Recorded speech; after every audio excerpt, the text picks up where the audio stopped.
All right, aloha friends. Welcome to Game Time with the Goss, powered by Grey Wolf Promotions. I'm your host, Brian Gossett with GM Sports Media.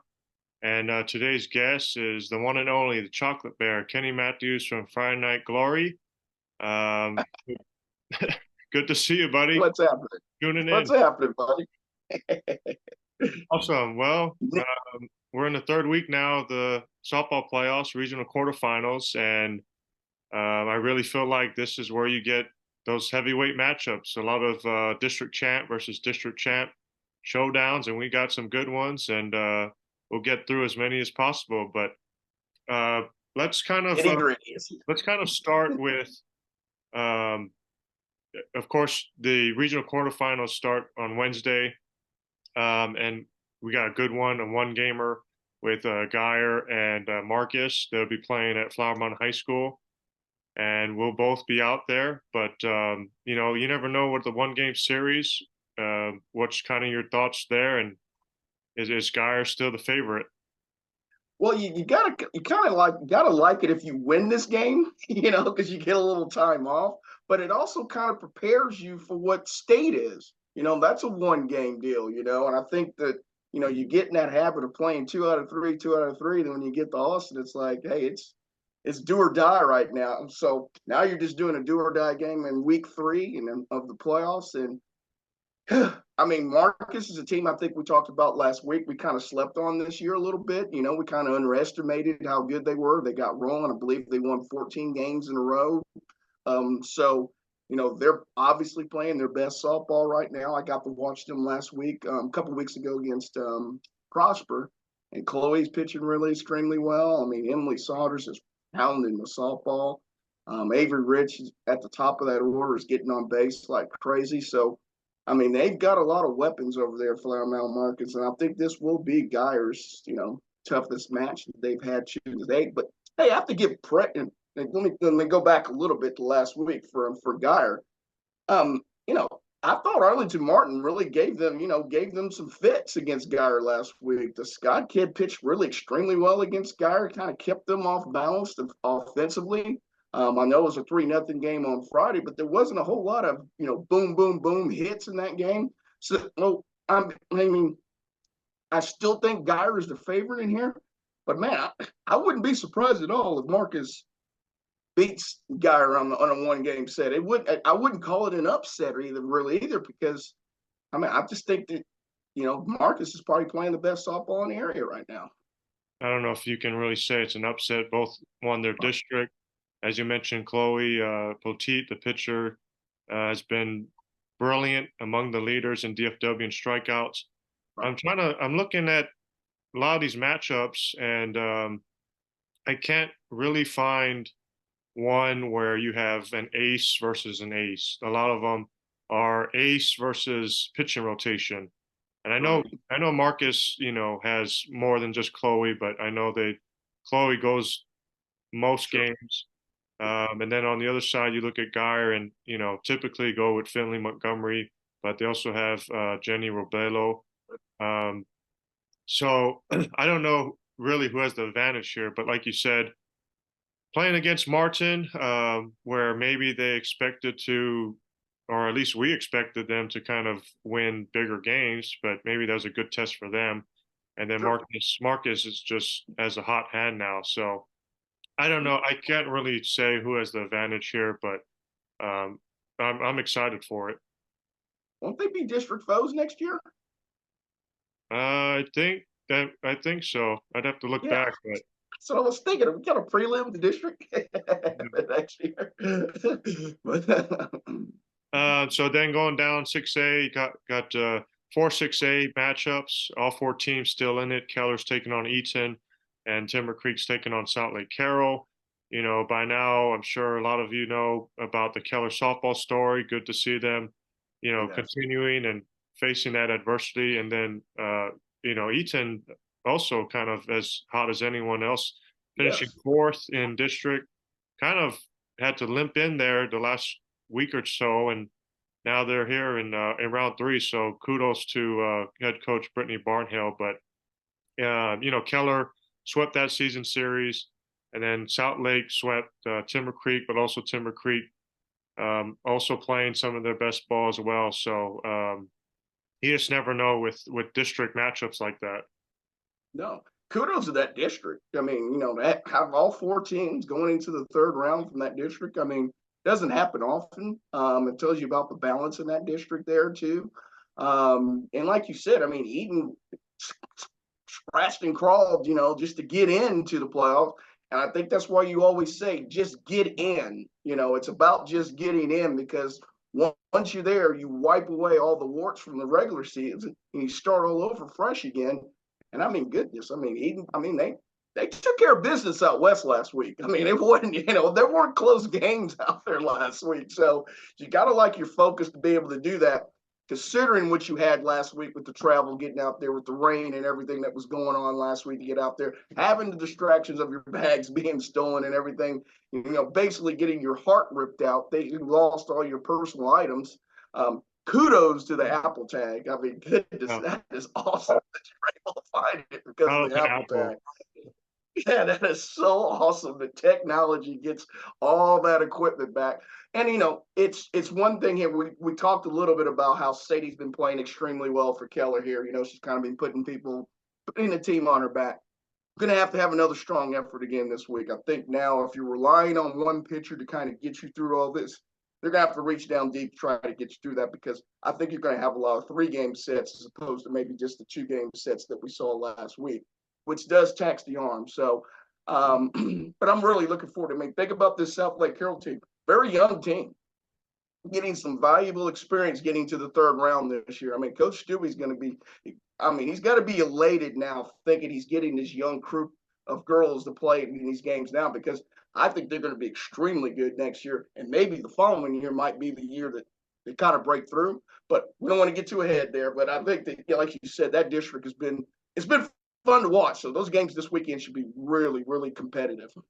Yeah, Timber Creek is sort of taking the same path here. They win game 1 out west, fall in game 2 early Saturday morning, and then really offensively just showcase their bats in game 3. Timber Creek 10-4 against Friendship Eaton, scoring 8 runs on Midland High. But yeah, just shout out to both teams. Eaton there in game 3. Kaylee Vian had 2 home runs. Boomer Hughley had 2 home runs.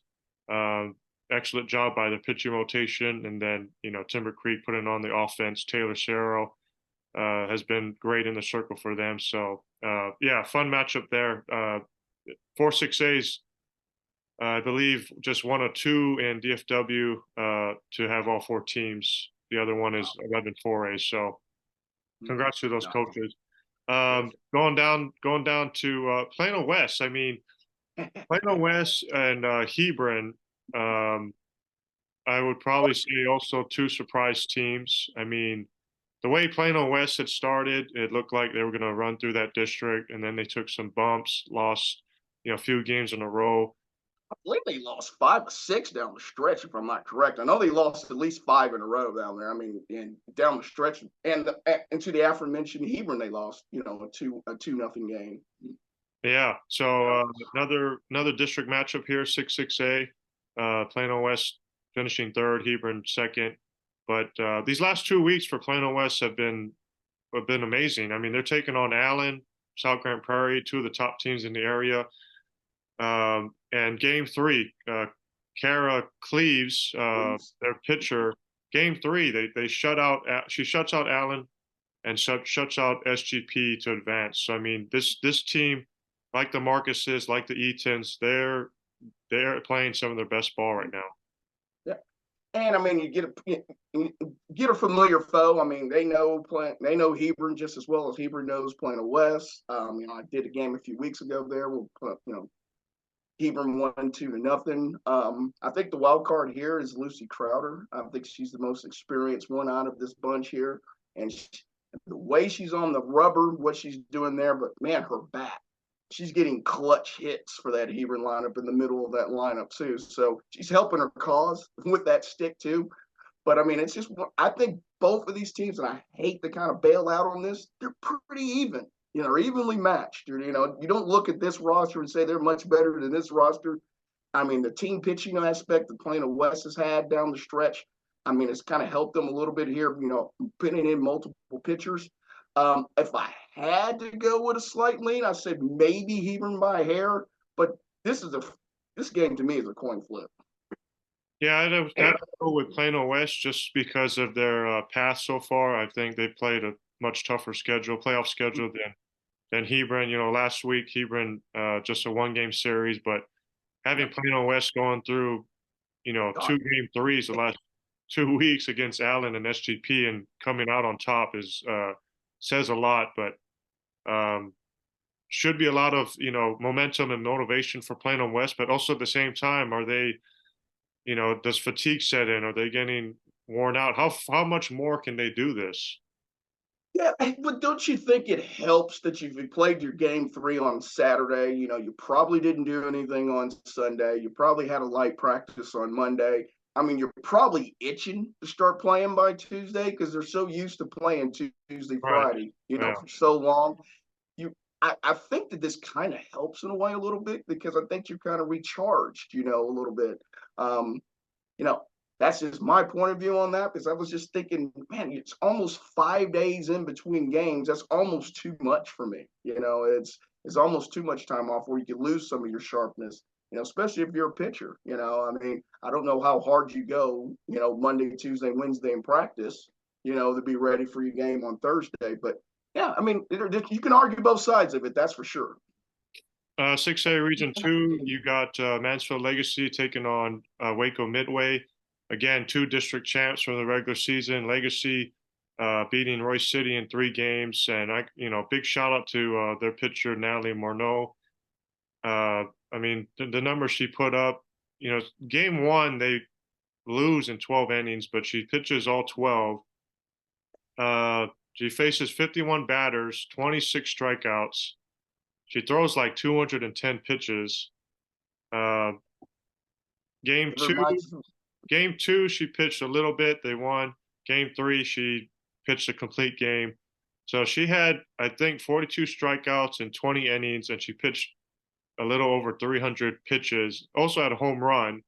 So she's on a roll right now. But I know Midway is going to be probably their toughest task of the season. Isn't it kind of reminiscent of Kinsley Cackley a little bit? Oh yeah, What she exactly. did Throwing last out week. all those pitches. The Queen of Windville last week. I mean, think about all those pitches, and then to still be able to contribute with the bat nonetheless too. I Yeah. mean, that's pretty good. But I'm with you. I think Waco Midway is definitely the biggest task that they'll have this year. Obviously, that's a well-storied softball program over the years. Obviously been a defending champ in the past. But when you got a hot pitcher like that, you're always in the game. You just as long as you don't kick the ball, as long as you make the routine plays, you may just scratch one, and that might be enough. When you're missing that many bats, Brian. Yeah, and also look out for Riley Stinson from Legacy, Lily Gaudio, who has team high 12 home runs, and then Shayla Gonzalez, who had 3 against Royce City, 2 in game 3. She's up to 9. So have a lot of run support for Natalie, but also, like you said, all she needs sometimes is 1 or 2, and that's enough. Talking with Kenny Matthews, Friday Night Glory, the Chocolate Bear, another 6A Region 2 matchup. Probably one of the top series in the area, I think, is Rockwall and Wylie. Again, kind of that you got an ace in Ansley Pemberton for Rockwall, and then she has to face pitching rotation with Wylie, led by Hannah Mercer. But man, that's again another district champ versus district champ. But I think that's going to be a heck of a series. I think it goes to game 3.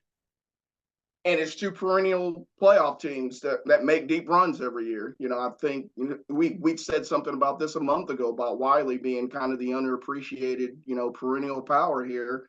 Here they are again. They're in the 3rd round of the playoffs, and not much mention of them. Like you said, Mercer's been extremely well for them. Obviously, Rockwall is kind of top heavy with the Wallaces and them Pemberton. That's been through the wars, so to speak, in the playoffs. Rockwall I know a lot of people talk about their district not being strong and they're racking up a lot of games against some inferior competition, but they're really good. And I think that if there's ever a year for Rockwall, to me, to get back to state, to me, I think it's this year you have to do it. And I think that as long as you got Ashley Pemberton on that mound, you got an excellent shot. Now, again, it's going to be the favorite against the underappreciated here in this game. Does Wylie come in with the chip on their shoulder and say, "Hey, we got to get past this fourth round. We got to get to the promised land." They've knocked on it a few times here, and they haven't been able to push that door completely open. Tough task though this week, but I'm with you. I think it will be a 3-game set. I don't think this will be blowout central either way. I expect them to be really close games, 3-2 games, maybe a 4-3 game. That's what I'm kind of looking at. Yeah, Wylie's Jennifer McPherson has a hot bat right now. Had a home run there again last round. Hannah Mercer has a good bat. Sydney Murphy, and then obviously Rockwall. You know those girls: Ava Wallace, Lacey Larson, Chloe Fay, and Taylor Miner. So a lot of talent there, and I would love to go and watch that series. But there's so many great ones here in the area. Going down to 5A, Region 1. Thursday night, I'll be out at Chisholm Trail watching Alito and Joshua, another 1-game set. And once again, pitching depth versus an ace. You have Kayla McKean and Brennan Gonzalez for Alito, and now Joshua with Katie Amendor. I watched Alito against Birdville. That was 3-2 in 11 innings. I feel say you saw a great game, buddy. I feel something like that is going to happen with Joshua, where it's pitcher versus pitcher. Myers from Alito is going to start either one of them, and then by maybe 4th inning, 5th inning, she's going to bring a different look with the other, and then Katie Amendor is just going to keep rolling for Joshua. So I think that one is going to be another classic. Well, Coach Myers has her blood pressure gone down yet since last Thursday? That one game Maybe a little bit. I don't know. And now she's got to turn around a week later and do another 1-game set again. Got to feel like you've gotten over some demons there a little bit, as a little deja vu from last year. I would lean towards Lido just because they've gone through this last week. You build off that experience in an 11-game set. You don't get rattled. But again, it's a 1-game set, so anything can happen. We saw 1-game series over Thursday night, Chisholm Trail. Katie Amendor has a hot hand right now. She had 1 run allowed, 23 strikeouts in 2 games against Granbury. And then the other side of it is another 1-game series with Burleson Centennial and Colleyville Heritage, and they'll be sort of in the same area. They play Thursday night in Saginaw. And got to see Centennial, lost kind of a rare game in game 2, 1-0 to Azel. Adriana Waterman had a heck of a game for Azel there, just allowing 3 hits and no runs to Centennial. And then Colleyville Heritage beating Brewer. I know you've seen Colleyville Heritage once or twice this year, but that one is sort of Centennial's got a couple pitchers and Colleyville's got a couple pitchers. So that one's sort of like maybe a chess match. Like, who do you start? We're going to bring in this other pitcher. That's going to be that'll be a fun game to watch, just the coaches going back and forth. Seeing Skip against Skip. That'll be nice to see how that breaks down a little bit, because I think I think it's fair to say that they're pretty evenly balanced on both sides. I don't think that one team is glaringly better than the other. And to me, it could be about the timely hitting.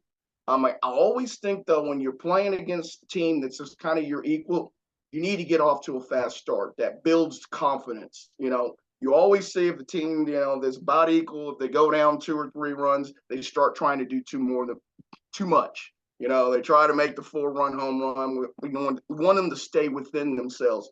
I think Colleyville Heritage kind of can feed off of last year's run also, getting to the state semis last year.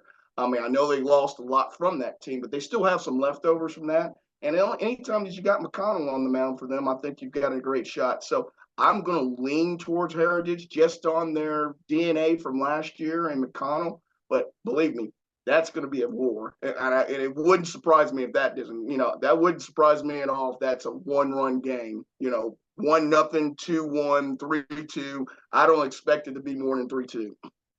Yeah, you got Nick Connell and Sammy Pham for Colleyville Heritage. McKinley Swaim can come in as well. And then you look at Centennial's side, of course, led by Bailey Lindamuth, who's one of the best names in the business. I don't know if Colleyville is going to pitch much for her. She walked 4 times in Game 3 against Azo.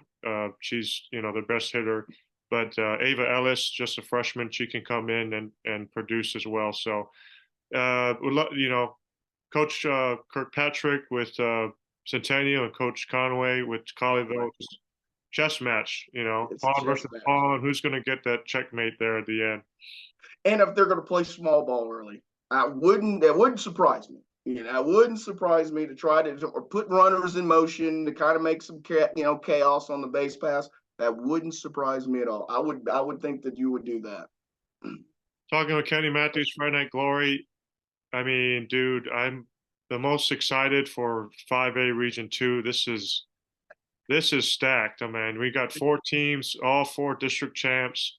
I think all 4 are state ranked. I wish I could be at both games, but hopefully Friday night I'll be at one game, Prosser Walnut Grove versus Lone Star, and then I know Friday, you'll be Forney and Lovejoy. But I mean, the fact that 2 of these teams' season is going to come to an end is kind of unfortunate. But man, it doesn't get better than this. No, and I mean, if you think about it, Lovejoy, I did the first district game against Melissa back in March, and Lovejoy was missing a couple players in that game. Melissa obviously hit a lot of home runs in that game, and they beat them pretty soundly that game. But since that point in time, can you name anybody else that's playing just as good as softball as Lovejoy has down the stretch? I mean, they're on a roll. I mean, with Rucker, I mean, you got some experienced people there. I love Coach Lopez there. I think he's one of the better underrated coaches in the area. But again, you're going to talk about going up against Forney, and we already know what their pedigree is all about. Seems like Slade's been pitching for 6 years there for Forney. It's like, and again, I hate it that these 2 heavyweights got to go in the 3rd round. This seems like a regional final game to me. It doesn't seem like this should. Whoever wins this game should be going to state. It seems like, but it's just how it is in the Metroplex. I mean, you got the best softball in the area up here. I mean, I'd say the most balanced. I know the people down in Houston like to say they have the best softball. No. I don't know today, but. Yeah, it should be fun. I mean, you got Slade, their ace, Forney's ace, and then with Lovejoy, you can throw out Bointman or Izzy. I'm trying to think. I can't remember, but Lovejoy, I don't know if they've allowed a run yet in 2 playoff series. I know last week taking on Lufkin, they threw a shutout there. So. And I think they shut out Corsicana in round 1, so I don't think they've allowed a run yet. So, but with Forney, I don't with their batting lineup. But again, it could be a 1-0, 2-1 type of game. Yes, good. I'm not sure that you have like the the offensive firepower. You see an 8-5 game or something like that. That would really surprise me. I think that this is again another one of those low scoring series for them. It's just I love it that you have Coach Idle against Coach Lopez, 2 guys that have been around for a long time, so they know exactly what they're doing. And like I said, I think it's just another thing where you're going to try to create runs early to try to give your team confidence. So, it's a matchup. I'm glad I get to see it on Friday. I mean, like you, I'd like to be in 2 places at one. Can we stagger them? No, let's have a 1 o'clock game on a Friday, then like a 6 o'clock game on Yeah. a Friday. I don't know why these coaches don't do more double headers at the same spot. I mean, Yeah, you're eventually that gonna would have be to see the other team, so it just helps you to scout too. So that would be um, fun. yeah, again, Friday, hopefully I'll get to watch Frisco Lone Star and Prosper at Walnut Grove. You know, Got to see Walnut Grove last week. Walnut Grove a lot. I mean, first year program, they're like 36 and 2, something ridiculous like that. Tim O'Brien doing a heck of a job. Um, Yes, absolutely. Again, district champ versus district champ. You got, Lindsay Hooker on one side. You got Audrey Richardson. I mean, that one's going to be fun, and hopefully I It's get to going to get. be fun. And I think that you have Lone Star playing for obviously their soon to be retired head coach, playing for Faith also, who's going to take over the program afterwards.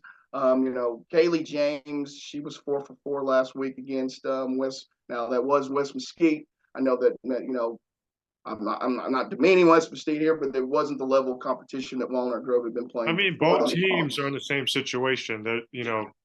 North Star got past North Mesquite, but Mm, all the games were blowouts. So right. kind of going into this even kill. But Yeah. I mean, I know Lone Star.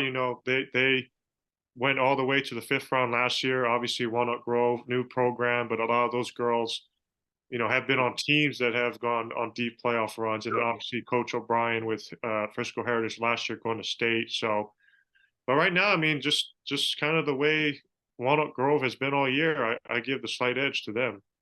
Yeah, what are you, 34-4 or something of that 35 nature? or You're something. Yeah. 35, something of that nature.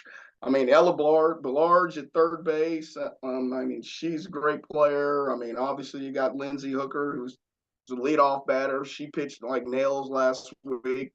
She was excited that she was able to give them, some of her backup pitchers some innings in that series. You could see that, she was a true team player and she was really, really enthused about that.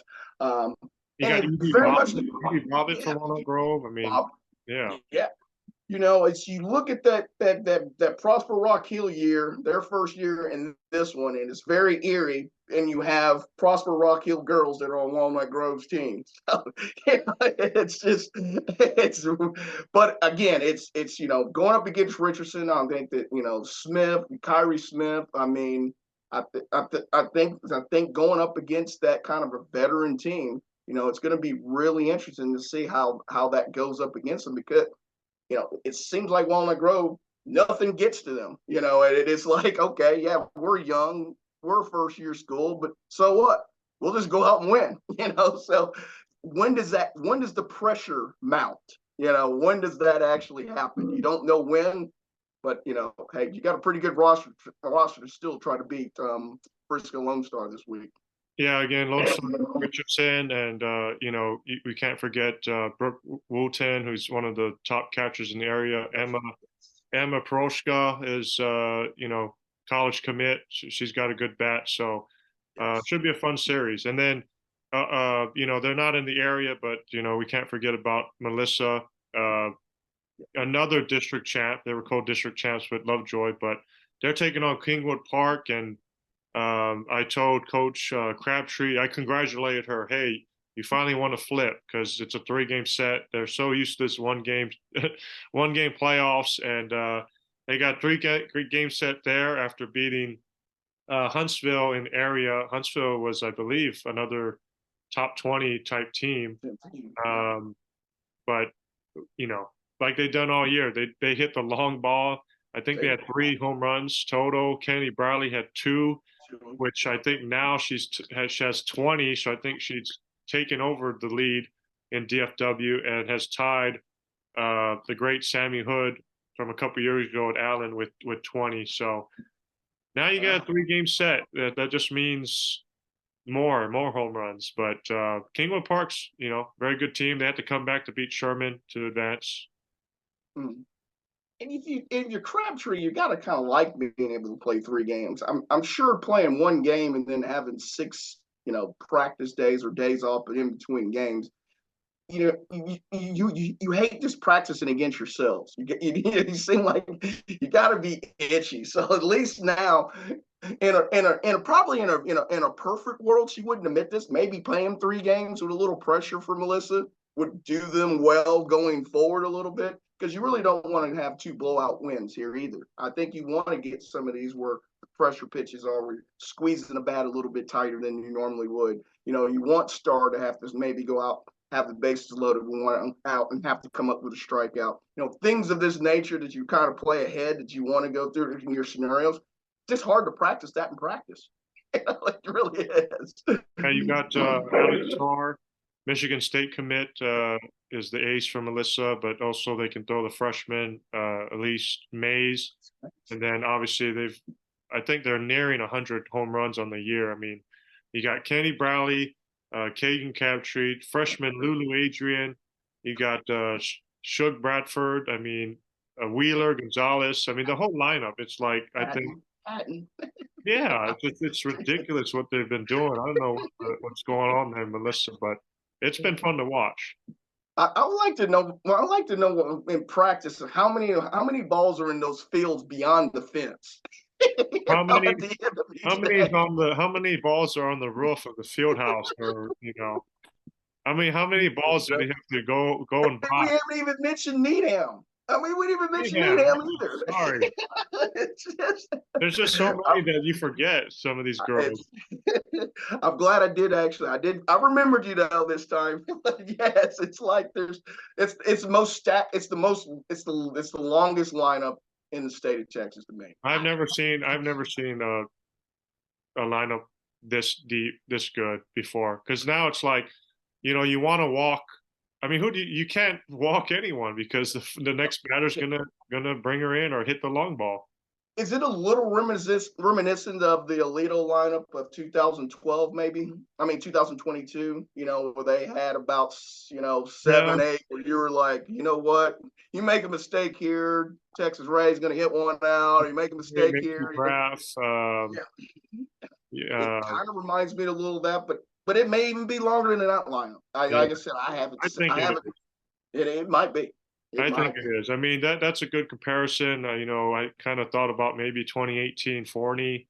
Forney. I was going to mention Forney too. Was the other one with or Trey Cannon and DeRoche, Kaylee Cross, Vanessa is at Missouri. Hollingsworth. Hollingsworth. And you got Hannah, who went to Arkansas Monticello. I can't remember last name, but Hannah Holbrook. Yes. Hannah Holbrook, yes. And then you can't forget like some of those killer teams in 16, 17. Maybe not power hitters like what we're seeing now, but I mean it's 2024. These athletes are a lot bigger and stronger even 10 years later. But and how many of these people graduate from Melissa this year? Maybe one. I don't know. They're a young team. Yeah, this is going to be fun to run for Crabtree. And then just kind of really quickly, 4A, again, 11 4A is another district here in the area with all 4 teams. You have Aubrey, who went to the semis last year. Panther Creek, this is year 2 or 3. Getting by a very good Golly team in 2 games. Alexis Taylor, their pitcher, heck of a job. Van Alstyne was able to blow out Alvarado, and then Salina beating Hillsborough in 1 game. So they're all facing each other. You have Aubrey versus Salina, and you have Panther Creek versus Van Alstyne. What about Aubrey? What about Abby Buxton last week? Man, huge game. 4 for 4, 3 home runs, 6 RBIs in game 2 against Venus. As I mentioned, Alexis Taylor pitched really well. 2 runs, 23 strikeouts, and then Van Alstyne, I think, in 2 games outscored Alvarado 31-0. So, wow, not a tough area around, but it's about to get tough. Yeah, it's about to get tough now. I'm looking forward to that one. I remember watching Aubrey and Salina in Aubrey, and that was the Maya Cherry 3 Good Friday weekend. Yeah, Good Friday. It was on Good Friday. Maya Cherry had 3 home runs in that game. So we'll see what she does or what Buxton does here.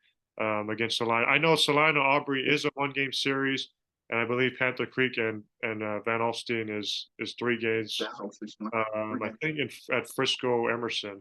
So check out gmsportsmedia.com for playoff schedules. We love your support. And then 3A, or excuse me, I was talking about a lot of these teams have depth at pitchers. The one I think is like an ace versus ace is in 4A Region 1. You have Crum versus Sanger. Yes, I'm talking about that. Crum, I believe, is a 30-game winner. Sanger's a 30-game winner. You don't see that a lot. Again, No. district champs. But you have Crum, you have Addison Martindale, and then Sanger, you have Layla Clowler, if I'm pronouncing that right. That's what's out. I was hoping he would say that. Yeah. But yeah, that's probably going to be a top 5 matchup here in the Metroplex. We Yes. don't know much about those teams. We apologize, but I mean, but they're basically neighbors too. So yeah. I mean, we did kind of predict this a couple of weeks ago on the first show about who got in the playoffs. We thought that Sanger and Crum can meet here in the third round, and it's nice to see those matches can happen now here. I mean, Crum has probably been best in the area, and that especially in 3A. So you would have to probably lean 4A. Excuse me, 4A. You have to lean that way, But the Indians, don't sleep on the Indians. I mean, like you said before, anytime you've got an ace on that rubbers, that ace dictates what happens. So better get one early. And then 3A Region 2, we have a couple North Texas teams. We have a couple teams from 10-3A. You have Whitesboro, who's very good. Avery Howerton's been playing lights out. Brady Galloway.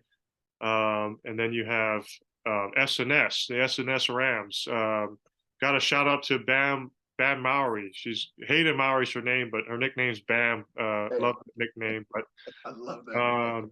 First trip to the quarterfinals for SNS since 2009. Shout out to my guy Brig Bates with that information. Nice. So yeah, Bam's been looking good. That whole lineup's been looking good. I really hope maybe Whitesboro and SNS can meet up in the regional final. That'd be really fun. I know Whitesboro is playing Gunner, so another Texoma team up there in North Texas. So I mean, it should be fun. And then Grandview in Region 3, they're still in it. I mean, they're probably one. Yeah, they're a machine, and they're probably good favorite to reach state and maybe even and get over that hump and win it. And then we got a couple other 2A schools that you've probably never heard about, but again, check them all out on gmsportsmedia.com. We got all the schedules ready to go. Regional quarterfinals officially start here on Wednesday. Should be fun. But I would like to say something about that on the GM media. I've said it last week, and I'm going to say it again. Please go subscribe to it. You will not get any better softball information than you will on GM Media Sports. Please do it. And I like the player of the week. I like the college player of the week. You get the schedules out. I mean, you get your stats out. It is a must if you are a softball now. You just do it. How about you talk about college softball? I got to give a quick shout out to our girl Mickey Rourke. Yes. Kind of. I mean, she beat up on her suitors. little bittersweet. I can see the OU tag there to your right, but taking Bedlam. I mean, first time in what almost 30 years. So and congrats to Macy Graff, also in on Oklahoma State's team too. Graff, and Hayden Sokolowski, Tia. I was going to say Soko. I mean, and I want to get away from Wark. It's funny how production happens when you're healthy. She hasn't been healthy in years, and now that she is, she is mashing the softball, man. I think she's taken out 3 years of frustration on every swing this year, and she is middling the softball. So congrats to them. Beautiful family, the Ward family too. Also, All right, congratulations. love it. So yeah, again, me and Kenny will be both out at Flowermont High School for one gamer, Marcus versus Geyer. Thursday, I will be at Chisholm Trail for Lido and Joshua one gamer. Kenny will do baseball, Flowermont and Jesuit, which I think in the second round, again, these two teams, 30 game Yeah, winners, it might be the only matchup with 30 wins. So that should be yeah. a fun one. Friday, I hope to get out to Walnut Grove versus Lone Star, Kenny, Forney, and Lovejoy, and then Saturday, I guess we'll play by ear, but should be a fun weekend, man. Third round of the playoffs, softball playoffs, second round for baseball. This is what it's all about. We love to see it. Yes, it is. Yes, Well, it Kenny, I is. appreciate So, the time, brother. hopefully the Always weather holds off. weather, yes. I appreciate, brother. Chocolate Bear, thanks as always. Appreciate it, man. Always a pleasure to be on, buddy. Doing a great job. All right, that's Kenny Matthews with Friday Night Glory. This is another episode of Game Time with the Goss, powered by Grey Wolf Promotions. If you want to check out some of the best fan gear merchandise, check them out, www.greywolfpromotions.com. Check us out, gmsportsmedia.com. And thanks for tuning in, and we'll see you next time. Mahalo.